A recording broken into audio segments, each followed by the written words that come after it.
ये पिछले सवा साल से तकरीबन हमारा एक रहा है कि सबसे पहले जब भी मैं करता हूँ प्रेस कॉन्फ्रेंस में कोविड का जिक्र ज़रूर करता हूँ, इसलिए कि ये बीमारी गई नहीं है और बहुत ही मुझे अफसोस भी है, दुख भी है कि हमारे मुल्क में ख़ास तौर पे ये बीमारी अभी बाकी ममालिक के हवाले से जो ख़ास तौर पे और ममालिक हैं हमारे अड़ोस पड़ोस के, उनसे भी ज़्यादा एक शदीद सूरत हाल इख्तियार कर गई है।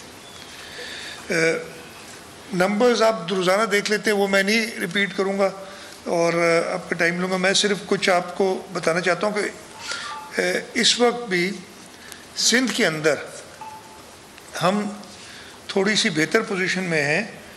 टोटल हमारे पास पूरे सूबे में 664 ICU बेड्स हैं जिनमें वेंटिलेटर्स अवेलेबल हैं और इस वक्त वेंटिलेटर पे पेशेंट्स 39 हैं। ये कल की खबर है, आज को एक दो ऊपर नीचे हो जाएंगे। 39 है और ऑफ वेंट जो वेंटिलेटर बेड्स पे लोग बैठे हैं, मरीज़ हैं, वो इसलिए रखे जाते हैं कि अचानक ज़रूरत पड़ सकती है तो उनके लिए वो बेड रिजर्व हो जाता है। वो 79 है, टोटल 95 और 530 वेकेंट बेड्स 664 में से अभी तक हैं। लेकिन इसका ये मतलब नहीं कि हम कंप्लेसेंट हो जाएं, हम समझें कि हमारे यहाँ ये मसला नहीं है।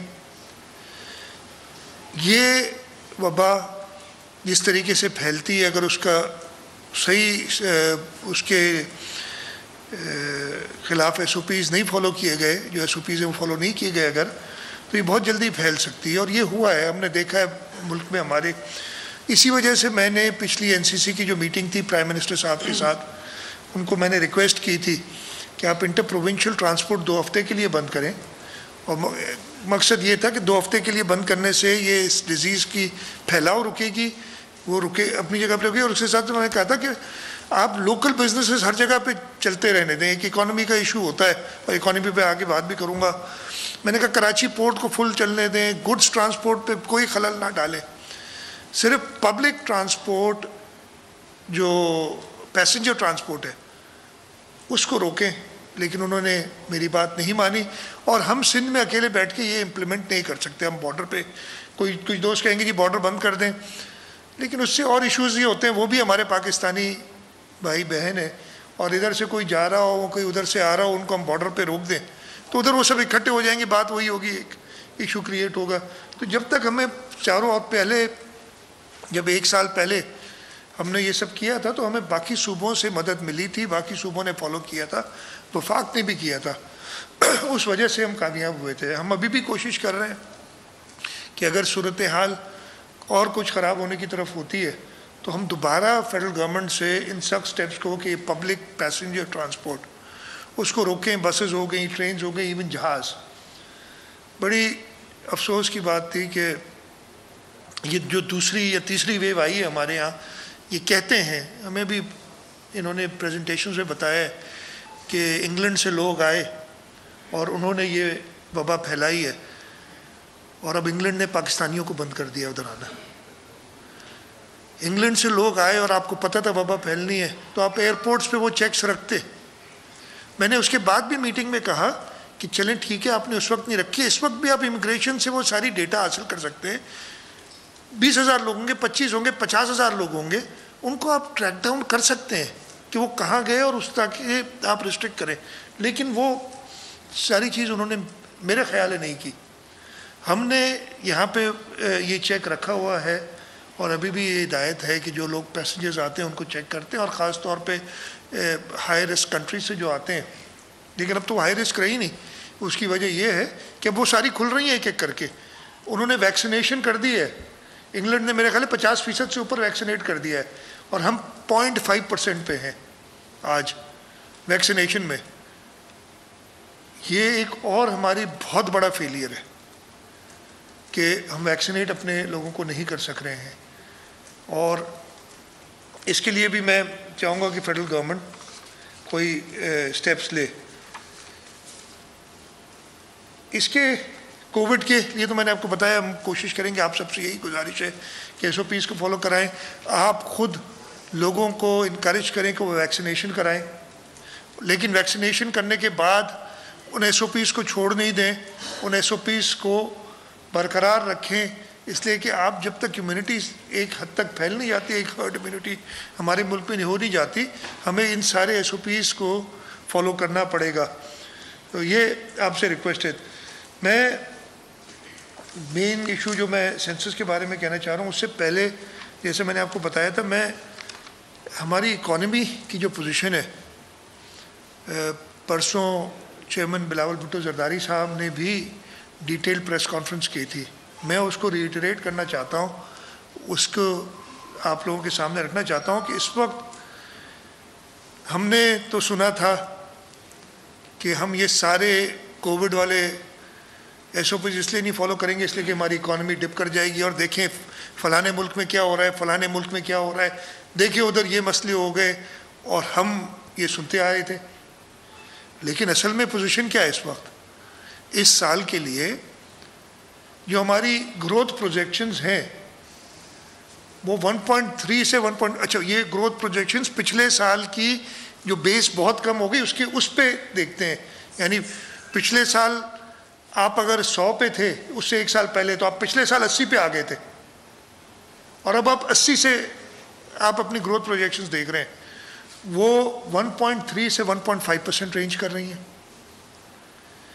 आसपास के हमारे ममालिक देखें, कोई ऐसे भी ममालिक है जो 8-9% पे ग्रो कर रहे हैं इस साल, लेकिन जो एवरेज है साउथ एशियन रीजन में, बाकी से हम नहीं कंपेयर करते, वो 5% है इस साल, जहाँ पे उन लोगों ने अच्छा काम नहीं किया था कोविड में, जहाँ पे उन्होंने अकॉर्डिंग टू आवर पीपल, जहाँ पे उन्होंने बहुत जल्दी बंद कर दी चीज़ें और एक हंगामा क्रिएट हो गया, उनकी ग्रोथ 5% है एवरेज पे। हमारी जो अनएम्प्लॉयमेंट है, बेरोज़गारी, वो राइस पे है। वो जो नौकरियां थी 50 लाख, वो तो छोड़े, अब तो जो नौकरी वाले नौकरी पेशा अफराद थे, और आपके शोबे में भी, सहाफ़त में भी बहुत ज़्यादा ले ऑफ्स हुए हैं, मुझे पता है, आप सबको भी इसका इल्म है। आपकी जो इन्फ्लेशन है, अफराते ज़र कहते हैं, अफराते ज़र, वो डबल डिजिट्स में है और आगे कंटिन्यू कर रही है। महंगाई की बात मुझे पता है, आप ज़रूर सवालात शायद महंगाई पे भी करेंगे मुझसे, लेकिन नेशनली आप डबल डिजिट इन्फ्लेशन पे चल रहे हैं। आपकी ग्रोथ जैसे मैंने कहा 1.5% से कम है। आपने IMF के कहने पे कई कवानीन बदल रहे हैं उनके बगैर सोचे समझे कि उससे आपकी इकॉनमी भी क्या अफेक्ट होगा, आपके लोगों पे उससे क्या अफेक्ट होगा। आपने नेपरा का कानून बदला है और उसमें कहते हैं, मैंने एग्जैक्ट नंबर्स नहीं देखे, लेकिन कहते हैं जून तक 5.25 रुपये बिजली महंगी हो जाएगी और ये अगले 2 साल इसी रेट से बढ़ती रहेगी। ये फेडरल गवर्नमेंट ने ना देखा ना सोचा और ये एकदम भी उठा लिया। आपकी जो इंपोर्ट्स हैं वो ग्रो कर रही हैं, आपकी एक्सपोर्ट्स की जो रेट है डबल ग्रोथ है। इससे आपका ट्रेड डेफिसिट बढ़ता चला जा रहा है। जो करंट अकाउंट में आपने कुछ बेहतरी की थी इसलिए कि फॉरेन रेमिटेंसेस आई थी, उसकी भी अभी कुछ दिनों पहले बड़ी बातें हुई थी। फॉरेन रेमिटेंसेस क्यों आई, खैर उसकी अच्छी बात है। हमारे जो पाकिस्तानी भाई बहन हैं बाहर, वो पैसे भेजते हैं वापस, और वो वजह यही थी कि उनमें इंक्रीज शार्प इसलिए आई कि बहुत सारे ले ऑफ्स, यानी बहुत सारे लोगों को नौकरियों से निकाला बाहर के मुल्कों में। जो इकॉनमी डाउनटर्न आई है तो उनके जो रिटायरमेंट बेनिफिट्स एक साथ मिलते हैं वो उनको मिले थे, वो उन्होंने ट्रांसफ़र किए। ये कंटिन्यू नहीं करेगा, ये एक स्पाइक आई है जो एक नेगेटिव रीज़न की वजह से आई। उस वजह से आपका करंट अकाउंट थोड़ा सा बेहतर हुआ, लेकिन आगे जैसे मैंने आपको बताया कि इंपोर्ट्स ग्रो कर रही हैं डबल रेट पे as compare to imports grow कर रही हैं double as compare to exports, तो आपकी ट्रेड डेफिसिट और करंट अकाउंट पे एक प्रेशर आना है। इस साल आपका जो फिस्कल डेफिसिट है, जो हम टारगेट करते हैं थे 3 से 4%, वो 8% से ऊपर आना है। आपका जो GDP, आपकी fiscal deficit as compare to GDP। आपके जो डेट है, जो आपने कर्जा लिया हुआ है, उसका एक कानून मौजूद है 2002 का गालिबन या 2004 का, मुझे याद नहीं है। एक आपका फिस्कल डिसिप्लिन का एक कानून मौजूद है जिसमें कहा गया है कि आपकी कर्जे जो हैं वो आपकी जीडीपी से 60% से ऊपर नहीं हो सकते। मुझे याद है कि पिछली हुकूमत में 62% हुए थे, तो हमने NEC में, नेशनल इकोनॉमिक काउंसिल में एक हंगामा डाल दिया था सबने। इस वक्त वो तकरीबन 90% है। कानून आपको कहता है कानून की खिलाफ वर्जी, कानून आपको कहता है 60% से ऊपर आप कर्जा नहीं ले सकते, आपको आपकी इकॉनमी को वारा नहीं खाएगा ये। वो 90% है आपकी जीडीपी का इस वक्त, और कहते हैं कि जी हम कर्ज नहीं उठाएंगे, कशकोल तोड़ देंगे, ये वही लोग हैं ये बात करने वाले।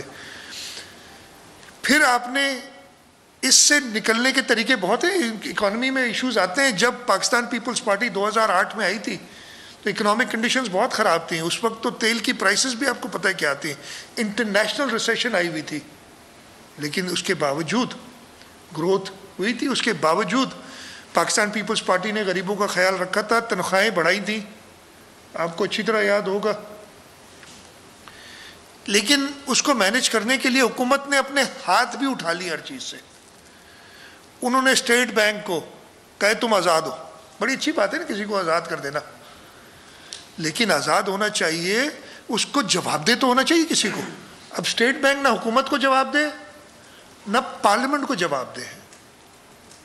पार्लियामेंट जो जहाँ पे पब्लिक रिप्रेजेंटेटिव्स जाते हैं, जहाँ पे मेरी आपकी हम आवाम की आवाज़ सुनी जाती है, उनकी आवाज़ बंद कर दी गई है कि स्टेट बैंक के मामले में आप कुछ नहीं कर सकते।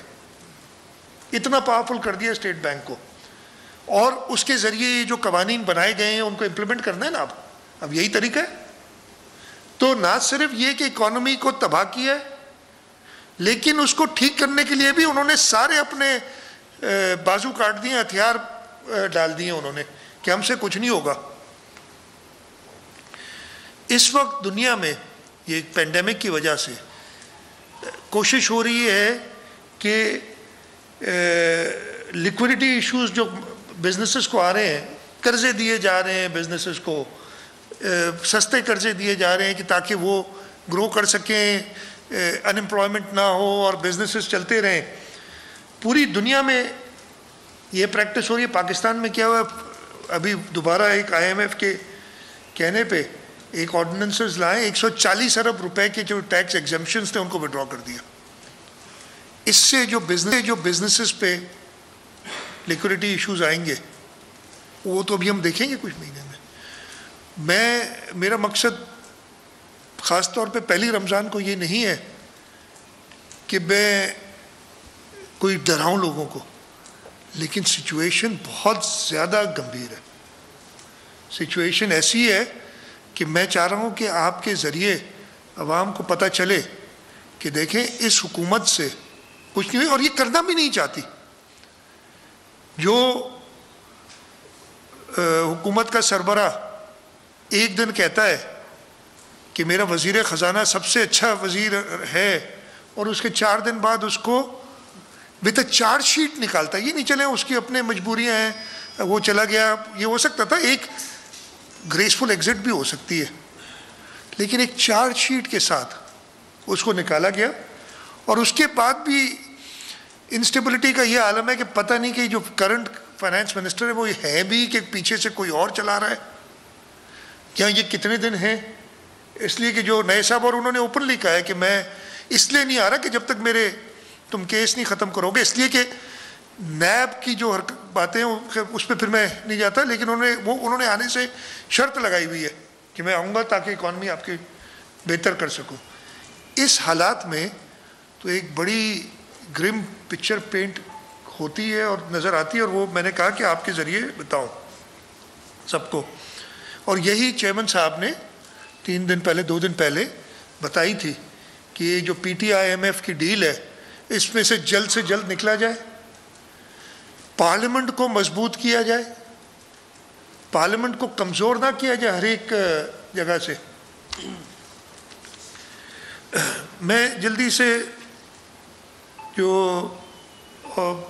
और इश्यूज़ हैं, अगेन आज से 2 दिन पहले अचानक सूबाई हुकूमतों को बगैर संगे बुनियाद रखने की तकरीर में तशरीफ ला चुके हैं। ये मनाजिर आप वज़ीर आला सिंध मुराद अली शाह इस वक्त न्यूज़